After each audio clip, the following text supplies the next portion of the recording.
It's not a game, I'm not a robot, and I challenge you. Welcome to another training video with Winnesota Regional Transportation. I'm Dave, and we're going to talk about something that's pretty important for any of the new guys who have kind of walked into the fleet to know about as it starts to get soups cold. That can cause a lot of problems for a diesel engine. That kind of makes it so when you go to turn the key in the morning, nothing happens, which costs you money, costs us money, everybody loses money and time, or potentially puts you out in a situation where you're kind of just stranded out in the middle of nowhere. None of these things I like. So what we're going to talk about today is winter survival diesel 101, plus, subtitle of just kind of some other random topics that I think are kind of pertinent to this. So with me looking around, I got screens and notes up all over the place, so this is going to kind of be firing from the hip. We're going to kind of go from there. Why is this important to you? That should be everyone's question. Why should you listen to me drone on for the next 10 minutes? Well, if someone has to come out and rectify a gelled fuel line, let's break down kind of the immediate cost of that, where we have the service call coming out, however much time it took them to ungel the fuel line to get it started, or any other treatments or changes. Usually it'd be like a fuel filter. On the low end, we're talking probably about $250. On the high end, about $400. And that's assuming, there's no time investment there either, because those are just times where, you could have just been doing, anything other than sitting in a truck that won't start. So that's why this is important. It's going to potentially save you a good amount of money in the long haul and ensure that you're able to make the deliveries that you wanted to make. Or, in the best case, you're not stranded on a dirt road in the middle of nowhere for hours. So some of the things we're going to talk about today are like really simple things that we can do, like using the block heater, or some of the things we want to do with the DEF tank. And then we're going to go into a little bit more about like fuel, the treatments, what the different protection levels are, things to think about with that, as well as maybe just a couple of things to keep in mind as especially the really cold days come, where all of a sudden you see, Kent Brockman and he's saying the weather and it's all of a sudden like it's going to be -1,000. And now here's Ollie Williams with the Black U weather forecast. Ollie? It's gonna rain! Thanks, Ollie. Which is like not super weird here in Minnesota, but here we are. So let's kind of start with one of the more simple things that we can do, and that is just utilizing the block heater. So the block heater on any of the trucks that we have, and like I was saying, I'm pulling up a video, you should see it right like here. So with the block heater, all of the trucks that we have or that exist have a block heater equipped on them. It looks like a 110 volt standard extension cord plug-in. The example I'm using here is going to be on a 16-foot Hino box truck. For the Kenworth or some of the other models, those can be in slightly different spots, either on the front, on a little cord, or whatever it is. So it will vary truck to truck, but you're looking for this exact same thing. So thing number one that you're going to want to buy is going to be a extension cord. So if wherever you're parking doesn't have some form of way of plugging your truck in, find a new place to park, especially when it gets super cold. It is very important you utilize the block heater. So when looking at the trucks, this is kind of what you're looking for. It's right there. It's what I'm pointing at. Past Dave. In there is a 110 volt. You can see that's just a standard plug-in. You plug into that, and that is going to function on the block heater itself. It kind of just helps keep the engine relatively warm. It keeps the fuel that's immediately close to the fuel pump in that area, if there is one equipped. But generally, the fuel in the lines that's right next to the intake, that's going to be kept from gelling with the block heater. So that's a very important tool to kind of like keep in the tool belt. That's the most simple thing you can do. So we'll move on to things that are maybe a little bit more advanced. And then another one of the really easy things that you can do is cycling your glow plugs. The glow plugs are what you would be kind of equivalent to in a gas engine of like spark plugs. They don't do the same thing. And in no way am I like, they're exactly the same. They're not. Glow plugs are a heating element that goes right inside of the cylinder because the diesel fuel is utilized through heat and compression. So the compression of the cylinder plus the heat from the glow plug is what inspires detonation, and that is where you get the power from the diesel engine. So when you go to start your truck in the morning, you're going to see the little squiggly lines. And again, look right here. So because I'm just going to show it to you. As you start the engine into accessory, you're going to see the little squiggly lines. And the little squiggly lines are your glow plugs. They will turn on and stay on longer. You'll probably notice them turn on and then turn off in the summer. As you can see here, that little guy pops on, it pops right back off. It's because it's hot when I was doing this. In the wintertime, that will stay on for close to like 30 seconds.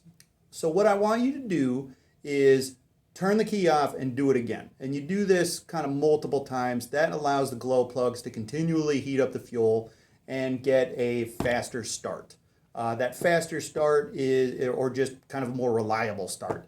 That's just another one of the little tricks of the trade that doesn't seem like it makes a big difference, but it certainly can, especially when it comes to the initial kind of firing up. And as you can see, I've moved over to the reefer because there is a separate setting. We've covered that in a different video that talks about the exact same concept, which is just using additional glow plug time to heat up your fuel to maximize the success chance or the success ratio of having a truck turn on, which is really all we want from it at this point. So that's the real simple version of that one with the glow plugs, and we'll just kind of move on to the next topic here. The biggest topic that we have to talk about here today is fuel, because if you were like me when I was first learning about diesel and what it does, or why it's different from a gasoline engine, because it's a lot. The biggest thing that you guys are going to want to know and what to do with is fuel. Fuel is the food of the engine. If there's no food getting into the mouth of the engine, then the engine isn't going to do anything for you. So we're going to talk about diesel and the different grades of, because it matters to everyone. So I'm going to pull up a nice little graphic and put it right here again, because that seems like a nice little place to put it. This video kind of came from a place that uses like inline fuel filters, which is pretty cool, or it's like an inline fuel heater. So that seems dope, but whatever, it is what it is. So what happens when you have a blockage in fuel is as it gets cold, the paraffin wax inside of the fuel filter is going to start to get all gummy and nasty. That paraffin wax seizes back up. You just got jammed. That will load up into your filter to where the engine side sees nothing. Now what we want to have happen is we want to create it like the summer where it opens back up and everything gets awesome again. Then fuel's freely flowing between the two. So why does that matter? Well, like I was saying, if you aren't getting fuel, then nothing's going to be helping.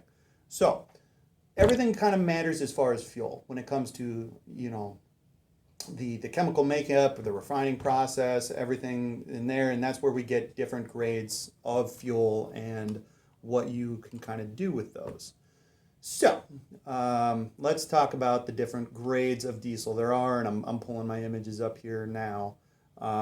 So the first the first one that we're going to want to know about is diesel number 1. Diesel number 1 is like pure Colombian bam bam of diesel.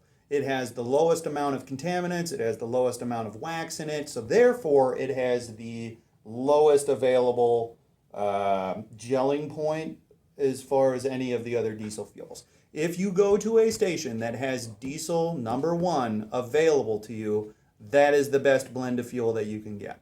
It is going to cost more, but it gels way less often because there's less wax in it. From there, we have diesel grade number 2. Diesel grade number 2, that's standard diesel. That's the stuff that's available all the time. So diesel number 2 has more contaminants in it that, you're going to have to deal with. So it's fine in the summer. In the winter time, if for whatever reason you used diesel number 2, you're probably going to need to treat said fuel a lot more aggressively than you would Arctic Blend or diesel number 1. Typically because the wax count in it is considerably higher than the other grades of fuel. The other one's the winterized fuel. Winterized fuel is when you take diesel number 1 and standard diesel and you mix them together. And that's Arctic Blend. Now, according to Google, ever heard of it? The temperature protection for winterized diesel or Arctic Blend diesel is around 20 degrees. I don't have my sources cited on this, but that's what the internet told me. So keep in mind that if you're using Arctic Blend, it's still going to wax faster than number 1 is. And also, it's just not as good. Because I can think on probably a count on my hands how many days above 20 degrees we had in January alone. So from there, if I were to put my recommendation out there, is as soon as you start to see the Arctic Blend stuff show up, diesel number 1 is king, and then Arctic Blend or winterized fuel is acceptable, but you still need to know what those gelling points are. The other kinds is, just biodiesel, which, like cool, was made from science. So use it if you want, but otherwise, sure. Now that we know the different kinds of fuel that exist, now we can kind of up the protection levels by adding fuel supplements to the mix here. So in typical, the recommendation that I got from a number of drivers is to use fuel treatment. This stuff. You can find it in pretty much any of the fuel stations that you're going to be going to.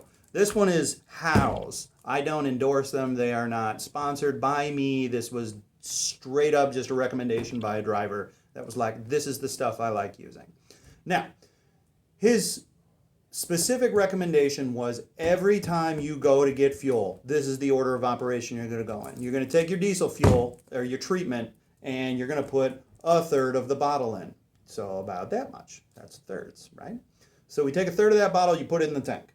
Then you fill up the tank, because the reason you don't do it the opposite order is this treatment will just sit on top of all of the fuel sitting in the tank if you add it last. And we want good incorporation for the fuel in the tank. After that is done, you need to continue to run the truck for like minimum 5 minutes. The places that are most at risk for fuel gelling for you is going to be the fuel lines and the fuel filter. Places that are exposed under the truck that are getting a lot of wind whipping to take away any available heat or to get those lines colder than even what the regular street temperature is. So what I want the fuel is not the tank. The tank doesn't matter to me as much because that's a bigger thing. The thermal conductivity of the fuel in that tank is going to be a lot more resistive to change than a much smaller diameter pipe running along the bottom side of the truck. So what does that mean? I want my protected fuel in the fuel lines. How do I do that? I run the truck. You run the truck for 5-10 minutes to get the incorporated fuel, the protected fuel, into the lines where it needs to be prior to you shutting down. One thing to note here is if it's like real cold, like 10 degrees or lower, it's not necessarily a bad idea, either throughout the day or overnight, depending on what your day-to-day looks like, to just never shut the truck off. It's not the best way to do things, but it guarantees that the truck's still going to be running. Now, that's especially if you're going to be making a lot of stops or whatever it is and you're out in the middle of nowhere. A lot of the times, a lot of the docks that are saying no idling, those restrictions are lifted or made a little more lenient in the wintertime, because just as much as you don't want the truck to stop working or break down, they don't want you blocking the docks either.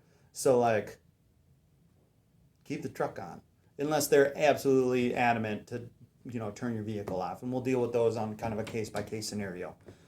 So that's one of the things to kind of keep in mind there.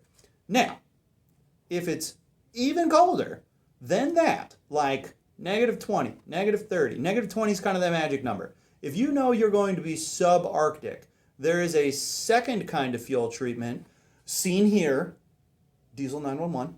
That one I, again, have no sponsorships with, have no affiliation with, but you see this one all the time. It's usually sitting in holidays, quick trips, whatever fuel station you're going to. That you will also want to incorporate into your fuel. That is going to lower your protection rate from around that 20 degrees for standard to the -20. It's expensive. It's not like it's a cheap fuel additive, but what's more expensive, a $20 bottle of fuel treatment or a $400 towing bill? I'll let you decide. So, moving from there, this Diesel 911 product is a phenomenal product to put into the vehicle when you know that it's going to be absolutely subarctic. The other thing it can be used for is to try to bring the engine back from the edge of not working. So if you're starting to get the little coughs, sputters, whatever it is from having your fuel lines choked up, or you're close to gelling, add in some of that as soon as possible and get it incorporated in the fuel, because sometimes that can bring the filter back or clear those wax plugs out of the filter. Now, you will most likely still need a fuel filter changed out, but at the very least, you're not stranded and stuck somewhere. And those are kind of the different things that you're going to want to know as far as fuel treatments are concerned. So, to summarize again, in the wintertime, Diesel number 1 or Arctic blend, a third of this bottle. Put this in first, mix it all up. Run the truck for 5 to 10 minutes to incorporate the treated fuel into the fuel lines. If it's real super cold, like colder than, let's call it 5 degrees, Diesel number 1, Diesel 911. That will again lower the protection rate. In combination with a block heater and the cycling of the glow plugs, you should almost never have a fuel plug issue in the fuel filter with the wax, because you are now doing everything within your power to keep it from happening. The king here is still not shutting your truck off, because as long as the fuel line's moving, then that is kind of keeping it from happening anyway. So, now that you're like a total expert on fuel refineries, let's move on to some other kind of issues or things to kind of keep in mind when dealing with trucking in the wintertime.